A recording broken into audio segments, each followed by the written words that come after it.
Cool stuff. You'd love it. Well, I'm fascinated by wolves. I think wolves, to me, are probably the most interesting animal in the wild. Canids, man. Wild dogs of all kind are unbelievable. They're so at the top of their respective food chain. Yeah, we have a lot of coyotes around here, and basically they're little wolves. The little sneaky wolves. But real wolves, like wolves in Yellowstone and wolves in the northwest area of the United States, they have got to be some of the most majestic animals. Oh, they're fantastic. They operate together.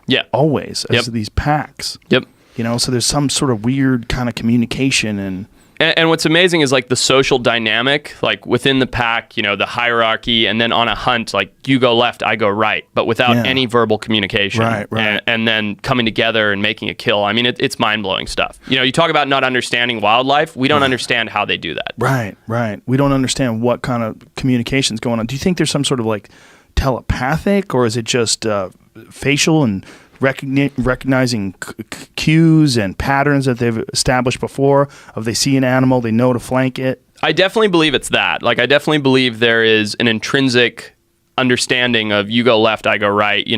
Facial recognition. Your expression tells me to do something. You're dominant. I'm passive. Learning that way. But I also think there's something more than that. Whether it's telepathic, whether it's a low frequency sound that is not audible to us, I have no idea. But I do think it's more than just visual cues. That's where apparently the myth of the werewolf comes from, is that wolves are so smart, they think that a wolf and a person were like combined together. I don't believe that per se, but I can see how that came up. You know what I mean? It's totally, they're so smart. African wild dogs are the same. Like they hunt in these huge packs. They go over these massive areas, and then they'll push a single animal into one area to make the kill. And they're not big animals. They're, again, like a coyote size.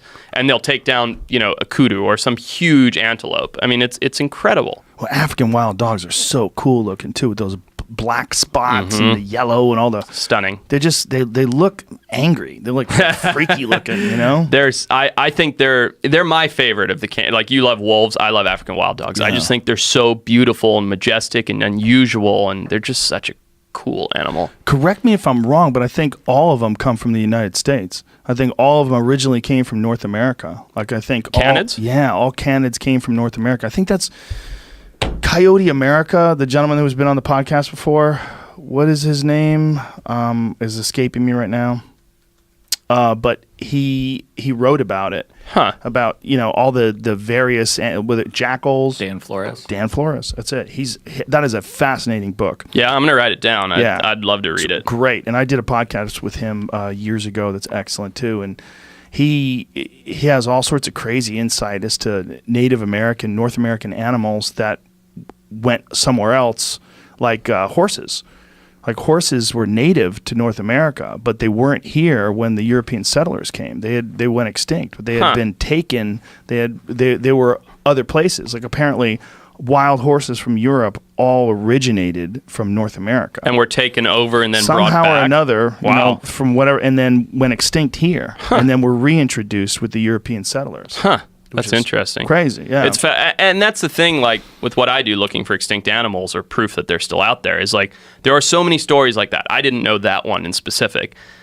America's very well covered with eyeballs, but what's to say there isn't some remnant small population somewhere in the middle of nowhere that nobody has found these horses that have been untouched by human beings for millennia. Right. And that's what I do. That's what drives me, right? Find this pocket, find this animal that's been hiding out undetected for thousands of years.